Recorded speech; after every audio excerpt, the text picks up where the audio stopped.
Dear students, hi everyone, good morning. नमस्ते। आज आप लोग के सामने हम लॉकडाउन के बाद पहली बार इंटरेक्ट हो रहे हैं। लॉकडाउन की वजह से आप लोग से के साथ हम इंटरेक्ट नहीं हो रहे थे, क्योंकि जैसा कि वो पता चल रहा होगा कि पिछले 60 दिनों से बहुत ही समस्या है और भीड़ भाड़ जगह पे हमें नहीं रहना है, जैसा कि गवर्नमेंट का नॉर्म्स है। इसीलिए मैं सारी समस्याओं से झेलना पड़ रहा है और खास करके बहुत सारे लोग हर क्षेत्र में, चाहे वो इकोनॉमी की क्षेत्र लिया जाए, किसी भी बिजनेस के क्षेत्र लिया जाए या स्टडी के क्षेत्र लिया जाए, हर क्षेत्र में हम लोग इफेक्टेड हो रहे हैं। तो मेरे मन में विचार आया कि बहुत सारे स्टूडेंट जिसको हम पटना में टीच कर रहे थे, तो वो सब सारे फेस कर रहे थे प्रॉब्लम कि कैसे पढ़ा जाए, क्योंकि किसी भी को लगता है कि नहीं मेरी स्टडी जारी रहे। तो इस स्टडी को जारी रखने के लिए मेरे मन में एक विचार आया, क्यों ना हम एक ऑनलाइन क्लास स्टार्ट करें। और आप लोग का ऐसा डिमांड था कि नहीं सर आइए आप ऑनलाइन क्लास लीजिए, तो आप लोग को देखते हुए मेरे मन में भी बात आया कि नहीं लेना चाहिए। और इसी वजह से हम आप लोग के लिए स्पेशल ऑनलाइन क्लास लेने के लिए आए हैं। लेकिन एक बात ध्यान रखिएगा कि आप इस स्थिति में, जैसा कि स्थिति कोरोना मेरे कुछ महीनों के लिए शायद ये हम लोग का एक पार्ट बनकर रहेगा और इससे हम दूर नहीं जा सकते। इससे बचने के एक ही उपाय है, maintain the social distance and stay home without any specific reason.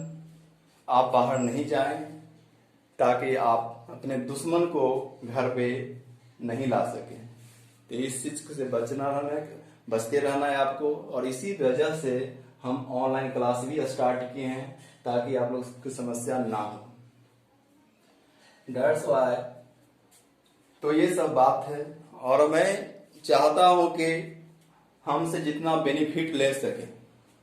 और there is no cost, each and every topics I will discuss on your board on as like classes। जैसे हम क्लास में डिस्कस करते थे उसी तरह से, उसी तरीके से हम यहाँ पे भी डिस्कस करेंगे। और आपको जो भी समस्या होगी हमें एक पर्सनल इंटरेक्ट कर सकते हैं। आपको हम सारे नंबर डिस्ट्रीब्यूट कर देंगे, जिसपे व्हाट्सएप नंबर या जो भी है आपको हम नोट्स भी प्रोवाइड कराएंगे। तो सारी समस्या इस तरह से क्लास में हम करते थे, लगभग सिमिलर ऐसा ही करेंगे। आपको इसके लिए परेशान होने की जरूरत नहीं है। तो इसलिए ये एक बहुत अच्छा माध्यम है। सोचिए जब डिजिटल क्लासेस स्टार्ट नहीं हुआ था, ऑनलाइन क्लासेस स्टार्ट नहीं होता, वैसे परिस्थिति में लोग तो टीचर से दूर ही रह जाते थे, इंटरेक्ट नहीं हो पाते थे। लेकिन एक हम लोग का गोल्डन अपॉर्चुनिटी है कि घर बैठे भी हम स्टडी कर सकते हैं और इस सुनहरे मौका का आप फायदा उठाएं। इसीलिए हम आपके सामने आए हैं और जितना हो सके अपने दोस्तों को बीच में भी इस लिंक को शेयर कीजिएगा ताकि वो बेनिफिटेड हो हम लोग से और आप फायदा उठाएं। ये class not only for the board but also other competitive examination like NEET, JEE, advanced, other state engineering colleges, state level colleges और सबके लिए सब बेनिफिटेड है। और आप उस पॉइंट ऑफ व्यू से पढ़ेगा। अदर बोर्ड जैसे बिहार बोर्ड हो, चाहे वो CBSE बोर्ड हो, ICSE बोर्ड है, या कोई चाहते हैं कि नहीं हम फिजिक्स सीखें, एक अच्छे तरीके से फिजिक्स सीखें, फिजिक्स का अच्छा नॉलेज रहे मेरे पास, तो उनके लिए एक बेसिक क्लासेज है। साथ साथ आपको हम इंटरेस्ट डेवलप करेंगे कि व्हाट इज द फिजिक्स, कैसे पढ़ना चाहिए ताकि आप अच्छे तरीके से फिजिक्स को समझ सकते हैं। तो now I am going to start physics. Today I will not discuss so much that only I give you introduction of the physics, also write down the syllabus of 11th and 12th. Now let us start. First of all, what is the physics? Physics is nothing but it is the branch of science in which we study about the natural phenomena। मतलब कि हमारे आसपास जितना भी natural phenomena होता है, प्राकृतिक घटना होती है, वो सारी घटनाओं के बारे में हम स्टडी करते हैं एक पर्टिकुलर ब्रांच में, और वही ब्रांच फिजिक्स कहलाता है। साइंस का वो ब्रांच फिजिक्स कहलाता है। इसमें नेचुरल फिनोमेना के बारे में पढ़ते हैं। जैसे कि आप देखते ही होंगे, कोई पेन को हम उछाल दिए तो नीचे गिर जाता है ड्यू टू ग्रेविटेशन फोर्स की वजह से। ये नेचुरल फिनोमेना है। जैसे कि अभी हम पढ़ा रहे हैं आपके सामने, आप हमको इंटरेक्ट कर रहे हैं ड्यू टू लाइट नहीं होती तो आप देख ना पाते। तो ये सब क्या है? नेचुरल फिनोमेना है। रेनबो का बनना नेचुरल फिनोमेना है। जैसा कि आप छोटा छोटा कागज का टुकड़ा को अगर आप कभी बच्चा में कॉम को लेके अपने बाल पे रगड़ते होंगे, हेयर में फ्रिक्शन की वजह से, वहां पे जब आप नजदीक ले जाते हैं तो वो टुकड़ा क्या होता है? वो अट्रैक्ट हो जाता है। ये all are these are natural phenomena. तो सारे अलग अलग पर्टिकुलर टॉपिक वाइज बांटा गया है, आपको पढ़ना है उसी तरीके से। तो first of all I will give you introduction of the syllabus of 11th, then after I will give the introduction of the third. Today I will not discuss anything for teaching point of view. Next classes I will teach you one topic 11th and second topic 12th. I will give you the lecture one by one. There is no problem. Join my online classes through the links and search on the YouTube Ajit Physics classes, and you will study all the things whatever I will teach you on the classes. Okay, now I will discuss you the syllabus. So 11th syllabus of 11th.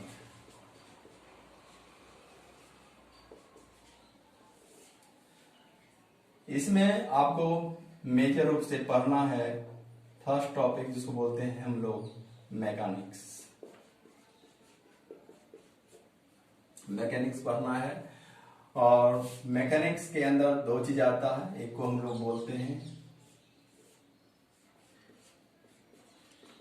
Kinematics, दूसरे को बोलते हैं dynamics. Kinematics में हम लोग पढ़ेंगे इसे पढ़ना है अबाउट मोशन, इसके बारे में पढ़ना है, मोशन के बारे में पढ़ना है।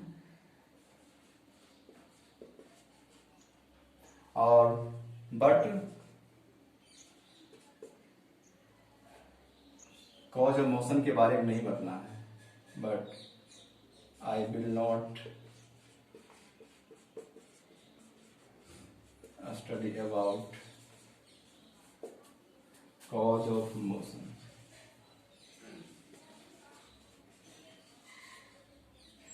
डायनामिक्स पार्ट में हम लोग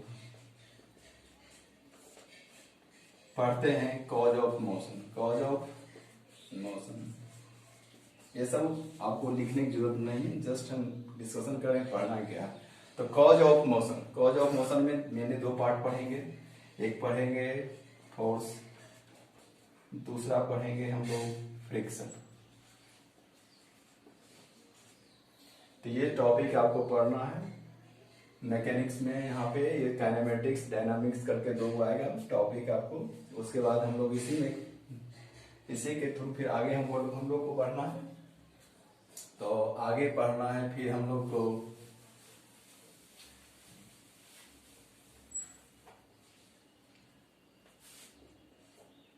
सर्कुलर मोशन। इसमें भी वही बात होती है कि पढ़ते हैं हम लोग काइनेमेटिक्स और सर्कुलर मोशन,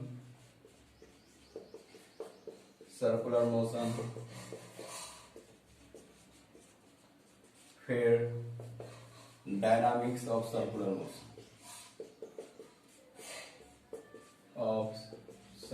मोशन। इसका ये पार्ट है। फिर हम लोग पढ़ेंगे वर्क पावर एनर्जी। फिर इसके बाद पढ़ेंगे हम लोग work power energy, centre of mass. Collision. और उसके बाद हम लोग रिजिड डायनामिक्स पढ़ना है, इसको रोटेशन बोलते हैं। Rotation very important topic. उसके बाद हम लोग को पढ़ना है, ये सब नोट डाउन करने की आवश्यकता नहीं, just give I will give the introduction, I will teach you one by one, there is no problem, there is no worry, they need not worry, I will discuss one by one first, then after I will show the SHM, simple harmonic motion, harmonic motion. Next I will teach you gravitation. Next I will teach you sound. I need to discuss you fluid. All these are topics you have to study in the 11th.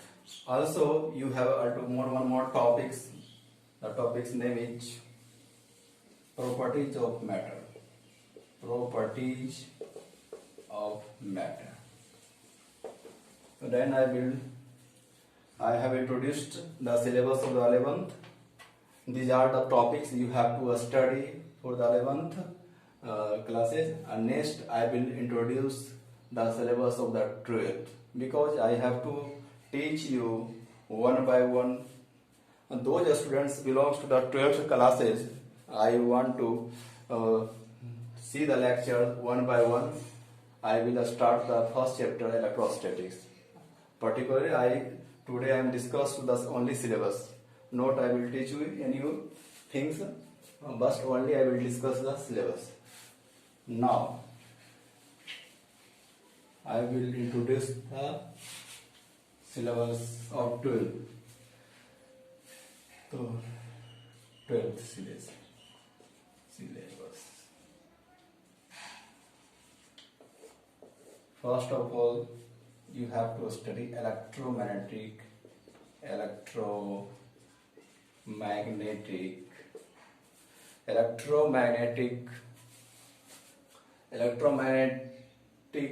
or this is the 70% of syllabus, 70% of 12th syllabus content. This is the trends. मतलब कि electromagnetic एक ऐसा topic है जो कि पूरे 12 syllabus 70% जो है वो अकेले रोल प्ले करता है। That's why this topic is very important. If you study this topic clearly, then I think you will able to get the good marks in the board as well as good ranks in the competitive examinations. That's why this one is very important topic. This topic is subcategorized. This topic is subcategorized. First one is electrostatics. Second one is current, electric current.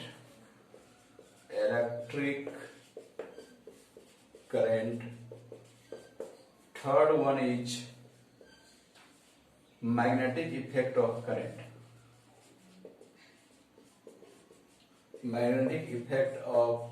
current. Fourth one is capacitor. Fifth one is EMI, electromagnetic induction.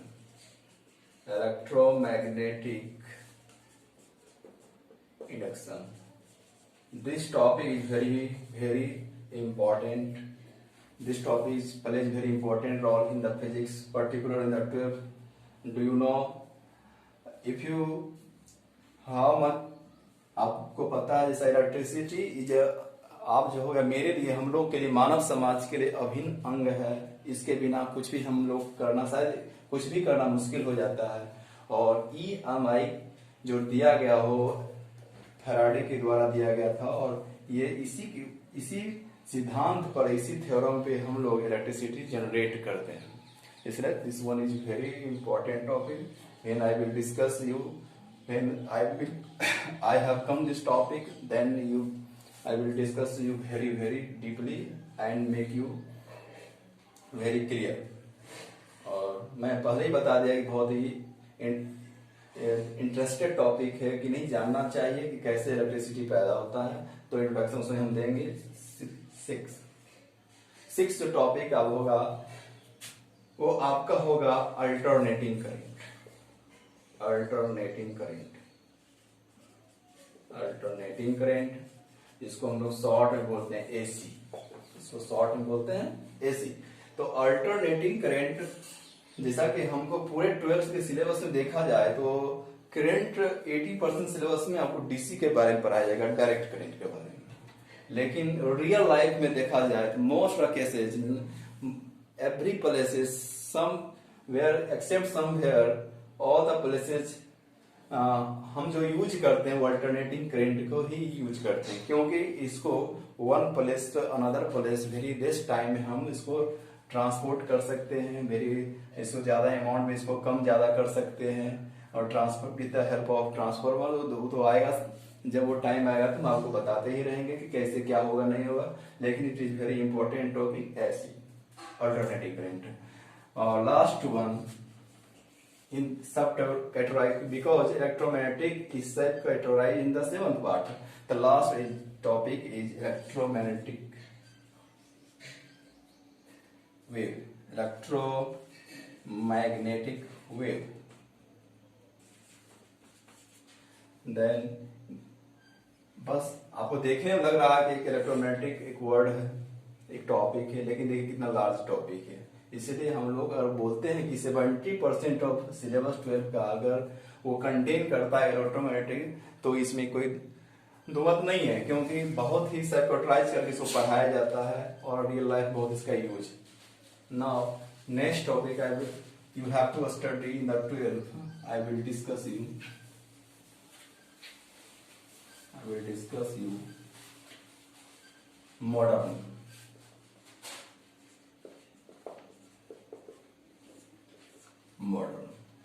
Modern को separatize किया गया है, जिसमें हम first one पढ़ेंगे atomic structure,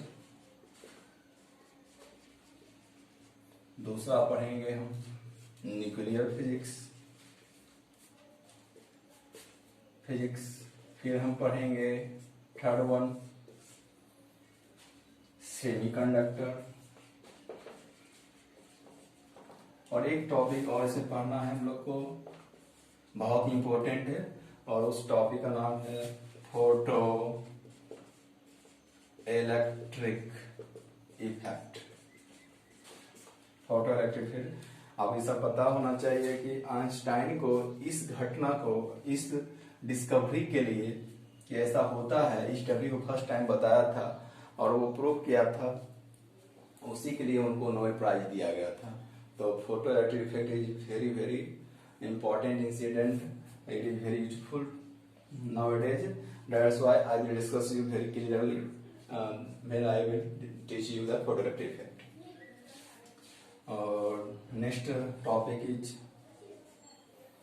topic is electric communication.